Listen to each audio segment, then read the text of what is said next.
La vida de los chicos de Freyventos dentro de un tanque Mark V de la Primera Guerra Mundial, representada en una sección transversal, en lo profundo del corazón de una de las batallas más difíciles de la Primera Guerra Mundial. Un tanque que transportaba a 9 valientes hombres que sobrevivieron durante 3 días varado entre los dos frentes de una batalla. Dejaron su huella en la historia como la acción de tanque más larga de la guerra.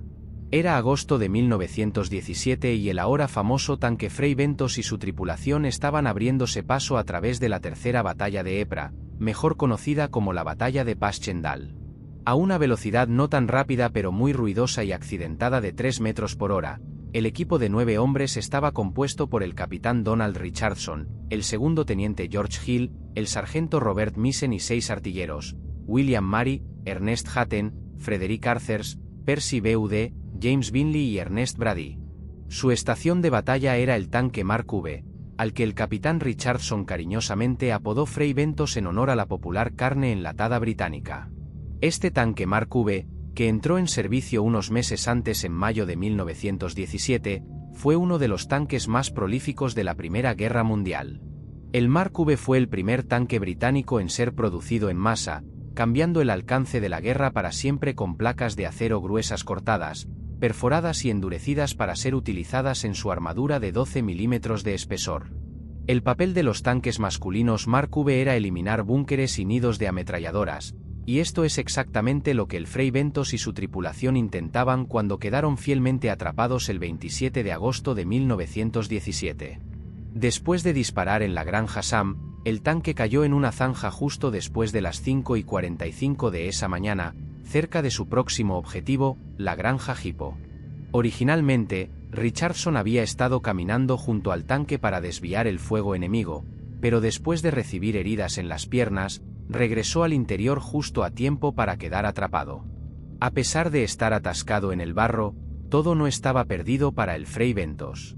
El tanque en forma de romboide tenía un armamento pesado que la tripulación aún podía usar para disparar contra el ejército alemán, gracias a sus 2 cañones QF de 6 libras y 3 ametralladoras Lewis 303, 2 de las cuales estaban posicionadas en la tronera y una en la parte delantera del casco. La tripulación también llevaba armas personales que podían usar para protegerse mientras intentaban desatascar el Freyventos del barro. Desafortunadamente, dada la posición del tanque y los alemanes que estaban en una trinchera antigua justo enfrente, las ametralladoras Lewis no eran de mucha ayuda, ya que apuntaban demasiado bajo hacia el suelo para ayudar mucho a la tripulación del tanque.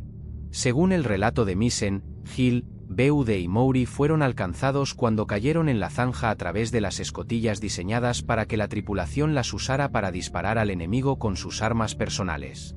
B.U.D. quedó inconsciente durante 2 horas mientras los demás intentaban solucionar su nuevo problema. Primero, el sargento Misen y el artillero Brady salieron del tanque bajo un intenso fuego enemigo para intentar inútilmente desalojar el vehículo usando el equipo atado a él. Sintiendo las balas rebotando a su alrededor, Misen regresó al tanque, pero trágicamente fue demasiado tarde para Brady. Recibió un disparo y su cuerpo cayó debajo del tanque y se hundió en el barro mientras sus compañeros de tripulación miraban, incapaces de hacer nada.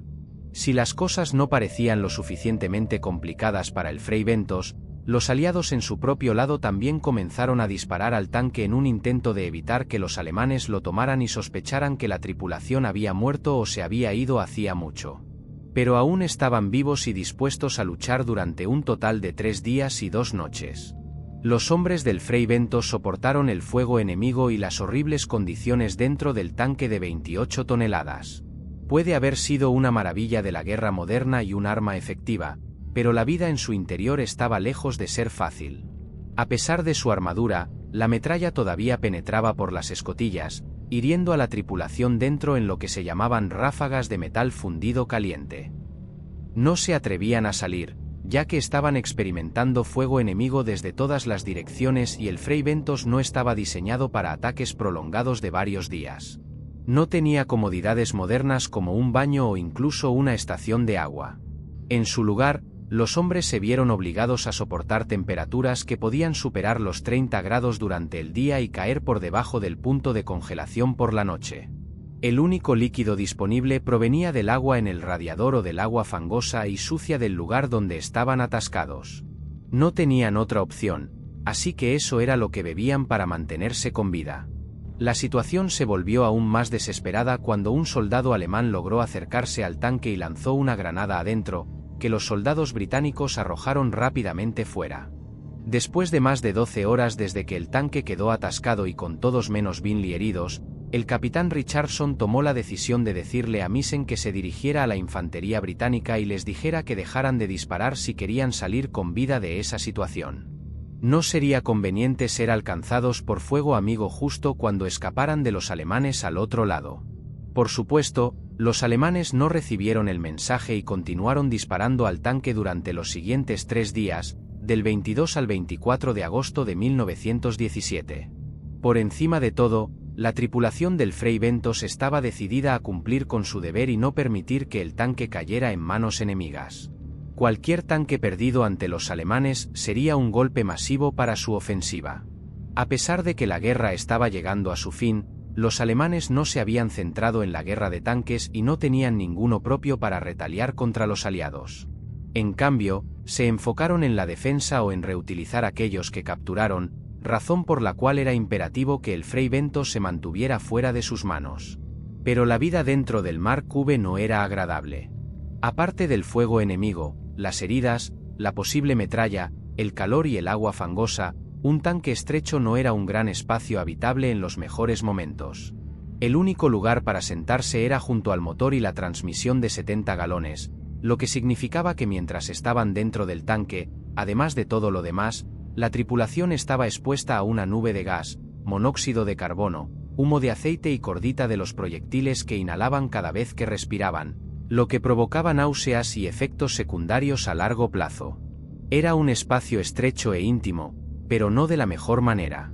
Con el ruido de la transmisión tan fuerte que la tripulación a menudo tenía que gritarse entre sí para ser escuchados. De hecho, enfrentar el exterior probablemente parecía menos horrible en algunos aspectos, porque al menos el aire era algo más fresco. La lucha con los cansados chicos del Fray Bentos continuó hasta el 24 de agosto, cuando el capitán Richardson decidió que ya era suficiente.